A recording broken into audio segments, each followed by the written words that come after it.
부쌤의 거꾸로 한국사 시즌 3 그 두 번째 시간입니다. 청동기 시대까지 설명을 드렸었죠. 철기가 보급되면서 기원전 4에서 5세기 무렵 한반도에 이제 철기 문화가 보급이 됩니다. 철제 농기구가 보급되고 철제 무기가 만들어지면서 농업 생산력도 높아지고 정복 활동도 활발해지겠죠. 이러면서 이제 새롭게 통합되는 나라들이 늘어나게 될 겁니다. 그러면서 이제 만주와 한반도 일대에는 여러 나라들이 등장하게 되는데요. 초기 철기 시대의 나라들, 부여, 고구려, 사만 등이 이제 그 대표적이라고 할 수 있겠습니다. 이때는 중국과의 교류도 활발해서 그걸 보여주는 것들이 이제 명도전과 붓 등이 발굴이 되는데요. 명도전이라고 하는 것은 색일명, 칼, 도, 칼에다가 여러분들 중국 칼 보면 네모나게 생겨 있죠. 중화요리집에 보면 칼에다가 이제 금액을 새겨 놓는 겁니다. 그걸 이렇게 고리를 만들어서 이게 이제 명도전이죠. 여러 개 엮어 가지고 빼서 갖고 다니면 되겠죠? 돈의 형태가 꼭 동그란 것만 있는 건 아닌 겁니다. 이런 것만 있는 건 아니라는 거죠. 그 다음에 붓이 이렇게 발견됐다고 하는 것은 이제 한자 사용도 확인해 볼 수가 있을 것 같습니다. 그리고 이 철농기 시대가 넘어서서 철기 시대가 되면서 한반도에서는 이제 지난 시간에 설명됐던 비파형 동검이 이렇게 세형 동검으로 변하게 되는 겁니다. 그래서 한반도에서는 철기 시대에 독자적으로 세형 동검이 발전하기도 했다. 그래서 이 세형 동검은 한반도에서 발견되기 때문에 다른 명칭이 한반도식 동검입니다. 앞서 지난 시간에 봤던 이런 비파형 동검은 한반도뿐만 아니라 만주에서도 많이 발견되기 때문에 요령지방에서 특히 많이 나와서 요령식 동검이라고 부릅니다. 다른 명칭으로. 이게 원래 지난 시간까지 여기까지 하려고 했던 건데 선생님이 첫 시간이라 좀 진도를 빨리 못 뺀 것 같아요. 이런저런 다른 이야기를 하다가 좀 더 빨리 진도를 뽑아봐야 되겠습니다. 이제 진짜 두 번째 시간이 되겠네요. 국가는 어떻게 형성되었을까? 그 두 번째 시간. 청동기 시대에서 농경문화를 기반으로 성립된 우리나라의 최초의 국가 고조선은 철기 시대까지 발전을 해 가는데요.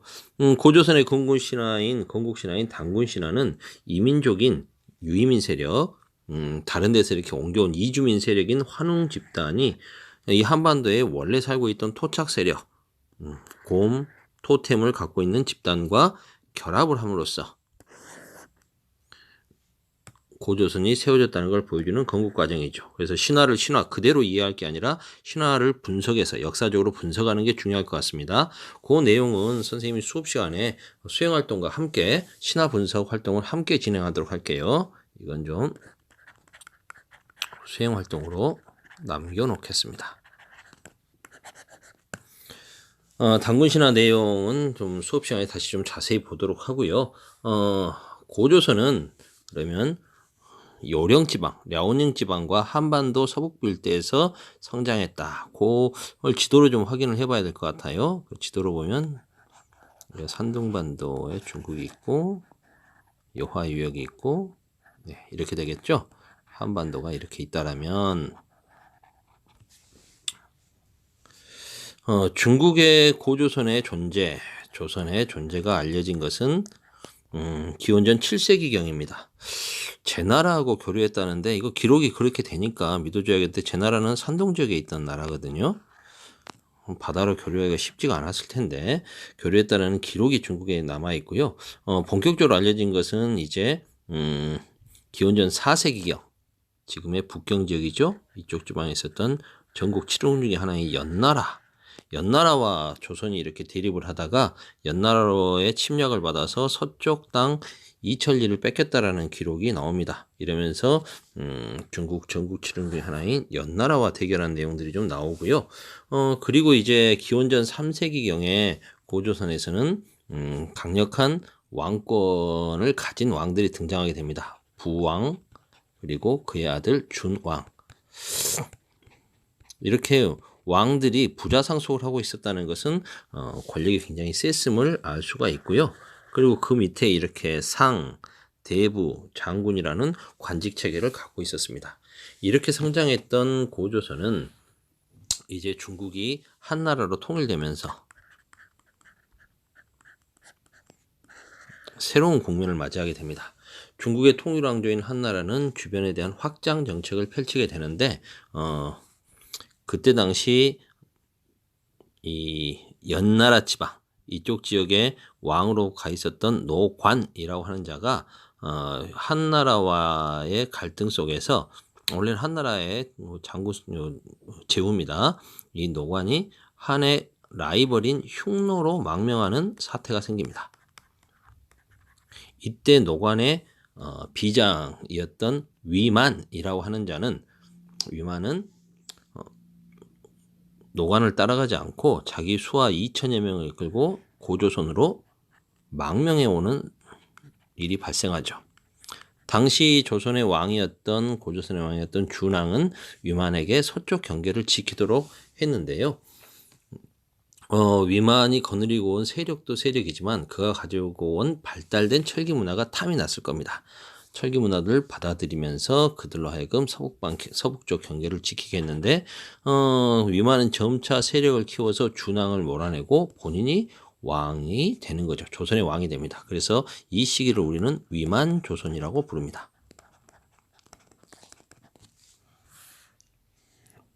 위만조선. 여러분들 그거 잘 아시죠? 이거 지금 음영처리 하늘색으로 음영처리 된 것들을 선생님이 지우고 있는데 선생님한테 수행과제 답장을 보낼 때는 이 내용들 방금 음영처리 됐던 거 선생님이 지우개로 기능으로 지웠던 이 내용들 이 단어들이 들어가게끔 문장을 완성해서 저한테 답장을 보내주시면 되는 겁니다. 그 부분에 대한 내용만. 좋습니다. 계속하겠습니다. 이렇게 해서 왕이 된 위만은 중국의 발달된 철기 문화를 적극 수용합니다. 한나라의 제후 국가로서 이렇게 철기 문화를 적극 수용한 다음에 한반도 남쪽에 있었던 진이라고 하는 세력과 중국 한나라 사이에 중개무역으로 성장을 합니다. 그러면서 이제 그의 손자인 우고왕 때 한나라의 입조 요구를 거절하고 회피라고 해야겠군요. 회피하고 흉노와 친하게 지내게 되면서 흉노와 연결을 꾀하면서 한나라의 심기를 건드리게 되죠. 그리하여 한무제가 고조선을 침략하게 됩니다. 고조선은 1년 정도 버텼지만 결국은 멸망하게 되고요. 기원전 108년 그리고 이곳에는 한 군현이 설치됩니다. 낭랑, 임둔, 진번, 현도 4개의 군현이 한 사군이 설치됐었는데 다 이제 우리 민족의 저항으로 무너져가고 최후까지 남았던 게 이제 낭랑군 정도가 남아 있었습니다. 고조선은 8개의 법, 8조법이 있었다고 전해지는데요. 그 중에 3가지 조항이 현재까지 남아 있습니다. 그 내용을 통해서 생명을 존중하고 노동력을 중시했으며 계급이 있었다. 그 다음에 농경사회였다, 가부장제 사회였다 등등을 알 수가 있습니다. 그러면 고조선이 멸망하고 이 땅에 세워졌던 한 군현 중에 남아있었던 게 이제 낭랑군이라고 했죠. 낭랑군이 약 400여 년 가까이 한반도 북부지방, 서북부지방을 장악하고 있었고 여기에 대해 저항하면서 이제 초기 철기 시대에 여러 나라들이 성장하게 됩니다. 그 나라들을 지도와 연계해서 한번 확인을 해보도록 하겠습니다. 먼저 한반도 지도를 좀 그려야겠네요. 그러면 시간도 없는데.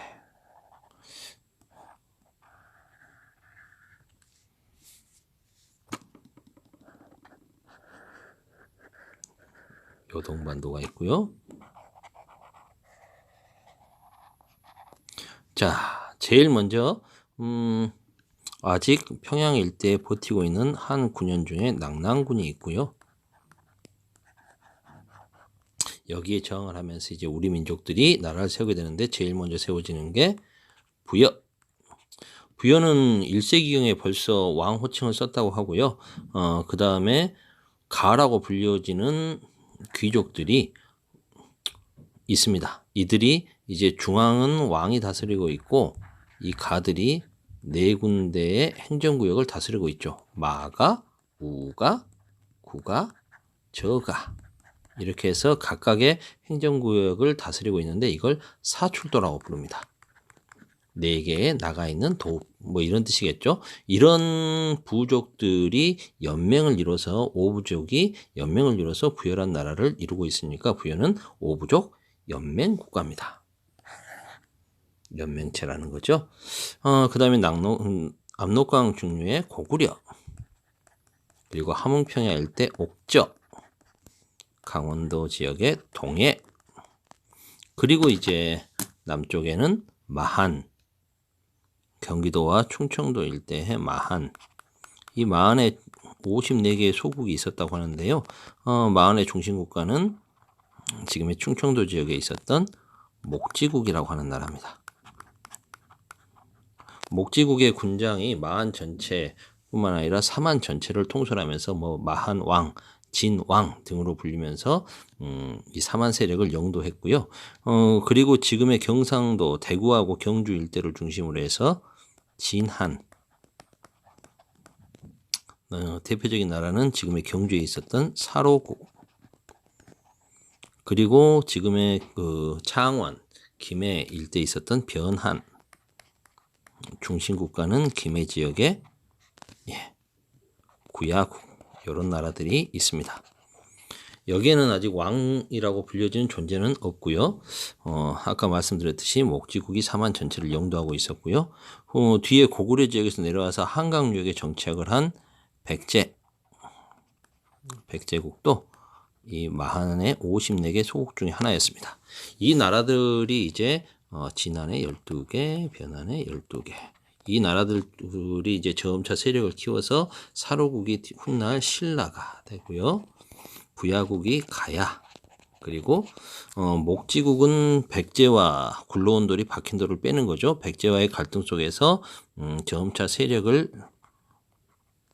잃어갑니다. 근거지를 옮겨가서 지금의 영산강 일대에서 이제 소멸이 될 때까지 마한 세력을 이끌었고요. 백제가 그 자리를 대체해 가면서 결국 백제가 마한을 통합하게 되는 겁니다. 고구려 같은 경우도 부여와 마찬가지로 오부족 연맹체입니다. 원래는 손오부라고 하는 부족이 이끌고 있었는데 그 뒤에 이제 게르부 세력이 왕위를 좀 찬탈하게 되는 것 같아요. 세력 교체가 이루어집니다. 그 외에도 뭐 관노부, 연노부, 절노부 등이 있습니다. 그래서 합쳐서 오부족 연맹체.